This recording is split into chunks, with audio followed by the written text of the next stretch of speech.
331 environmental defenders were murdered in 2020, over half of them in Colombia. Here's a summary of the article. A recent report from Frontline Defenders revealed that in 2020, at least 331 environmental defenders were killed globally. Impunity still reigns when it comes to the murders of human rights defenders around the world, according to the Frontline Defenders organization, in its global analysis of 2020.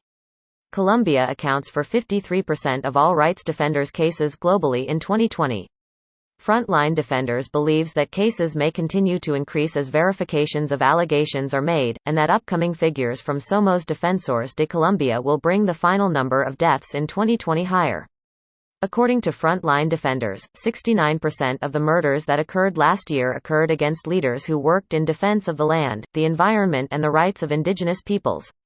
Since 2017, Frontline Defenders has registered 327 murders of defenders of the rights of indigenous peoples in the world. The report notes that many defenders who were detained were also exposed to an increased risk of contracting COVID-19. This post received a score of 7,100, with an upvote ratio of 98%. Here are the top comments in response to this article. This is distressing. Anyone remember the Panama Papers with 11.5 million leaked encrypted confidential documents that exposed corruption of the world's wealthy? Caruana Galizia, the journalist that published the papers, was murdered with a car bomb in Malta in 2017. I remember reading that story.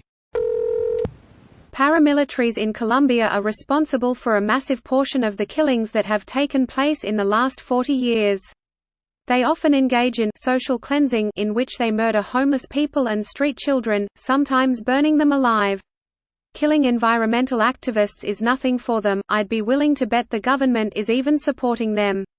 The government is absolutely supporting them without a doubt, but most of their money comes from big business and big farmland owners and probably the U.S. government as well.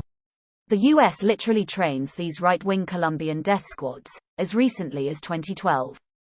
And former President Juan Santos even commanded death squads himself.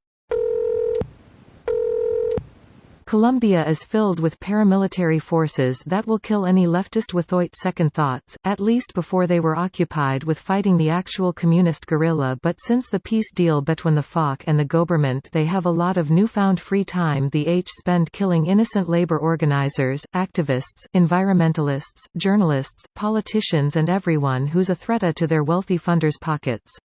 Of course, barely no one will talk about this because they are on the same side as a government allied to the U.S. Worth noting that these paramilitaries were largely government-funded and the government looked the other way when they slaughtered innocent civilians en masse over the 90s and especially. This includes the U.S. government, which makes a lot of Colombia's decisions for it. Much of this is also tied to the former President Uribe and current President Duque, who was Uribe's protégé. Yet another mandate given to them by capitalist interests including U.S. corporations. I realize I'm repeating a lot of what you said, I just want to echo it. Greater than government looked the other way when they slaughtered innocent civilians en masse over the 90s and especially. They didn't look away, they literally paid per corpse. Touché. For anyone looking to learn more, look at the false positive scandal. That we haven't seen a rise in militant environmentalists or full-blown Tom Clancy-style eco-terrorists by now is a bit strange. Of course, most environmentalists are also pacifists, but not all of them. This video was automatically created by Reddit to speech.